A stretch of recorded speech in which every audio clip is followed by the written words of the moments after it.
Family Insurance. Thank you for coming to the Global Women's Leadership Forum here at BP today. Glad to be here. And I understand that the last event at Craft was your first Global Women's Leadership event. Yes. Is that correct? Good. And you're back again, so something must have happened. Can you tell us a little bit about your takeaways from the Global Women's Leadership Forum events? Sure. What happened last time was, this was the very first event for me in March last year with Craft. And I had not realized exactly what to expect when I walked in.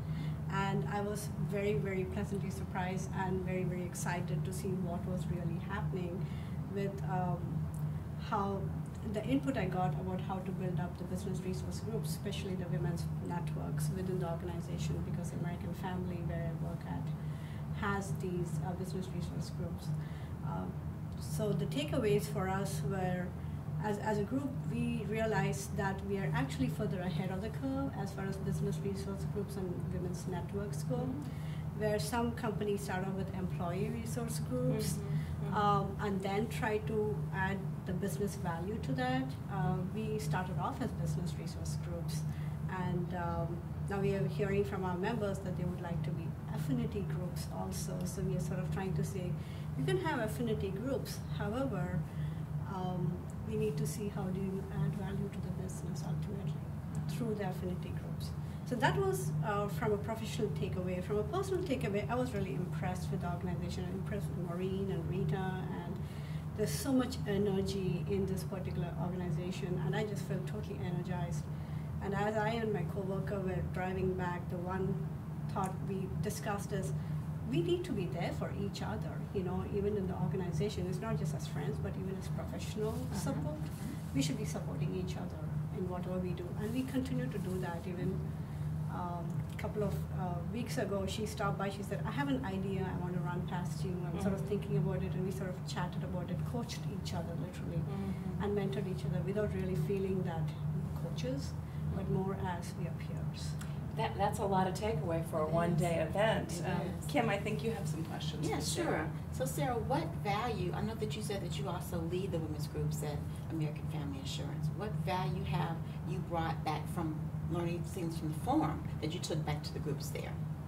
So one of the things, I am the co-lead, or I used to be the co-lead for the Multicultural Business Resource Group, which works in parallel with the Women's Business Resource Groups. And for the most part, what we do is whenever business divisions are trying to look for opportunities to, maybe an example would be send a letter out to a customer. They would send us a draft or a brochure, and they would ask us, give us feedback on this. Now, the business resource groups in American Family is around 200 strong. And almost within 48 hours, you would get almost 70 or 80 responses of people giving feedback on the content of whatever is being presented to them. And this is across all our 19 operating states, all our offices. We'd send out an email and we would actually get input. And we have noticed that some areas actually take that input pretty seriously. Oh, wow. And they make adjustments, and when the final product comes out or the final letter comes out, it looks totally different from what it was. So the value I got from the Global Women's Leadership Forum was almost a reiteration that we are doing the right thing, because we started these groups and we kept working on trying to add value, and we kept hearing from our members, no, we want to network more, we want to do professional development more. And then we realized that's good, however, our primary duty to the organization is to provide value to the business. And I think that sort of helped reiterate that thought, which we already had in our minds, but it sort of helped us understand that we are on the right path. Okay, sounds like it. That sounds like your groups are very engaged. Yes. And that's the whole point of the women's leadership groups. Okay, got it. Thank you. So, this is your second event. You've brought people from American Family Insurance with you. You come all the way from Madison to Chicago. Yes. Obviously, you're engaged. Have you ever considered hosting a Global Women Leadership Forum? Actually, yes. We have been considering that. My leadership had participated actually in the Global Women's Leadership Forum. I think in one of the forums, she had been a keynote speaker, and and she has actually suggested that we host in Madison.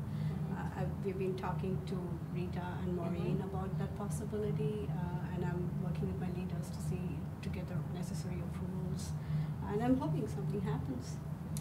As the former host from the last event at Craft, I would say that you get a lot of positive benefit from being a host because you have 50 or 60 companies that are coming in. You get to be very visible, and our head of diversity, Jim Norman, actually helped us sponsor it and came to speak, and you get a lot of positive energy both for your people but also a lot of positive press out of being a host. Yes. And that networking is going to be forever.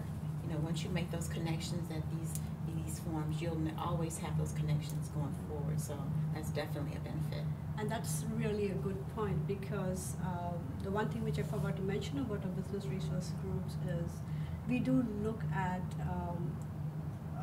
possibilities from a diversity and inclusion perspective. Absolutely. So the multicultural business resource group have got people from various cultures. We also do awareness and inclusion.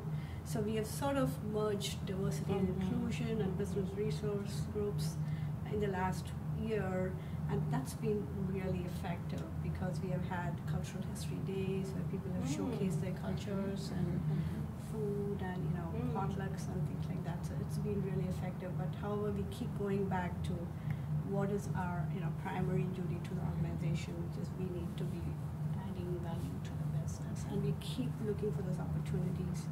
The next event we have for employee professional development is actually about change. So there's a lot of change happening, in our country, in the world, in the organization, and we need to be nimble, we need to be agile as an organization.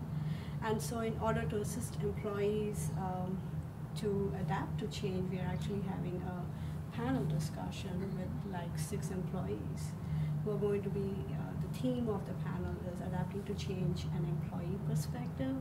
And we're going to be asking questions about how did you adapt to change both at the personal and the professional level, and what are those takeaways that you have or tips you have about adapting to change. So that's something, again, if you just look at that as just a panel discussion, you may think, how does it relate back to the business? What value does it add? However, the way we were able to position it is a development opportunity. It's a professional development opportunity for employees to know how to adapt to change, considering the fact that the organization is changing. Now, is that hosted by your women's resource group or your business resource groups, this change seminar? Correct. It is what a great time. hosted by the business resource groups, and it's something that we want to promote, and we want to at least have other regional offices also video conference and watch that. Wonderful. Well, Sara, thank you for joining us. Kim and I are glad that you could come talk with us this morning. Thank you. Thank you, Thank Diane.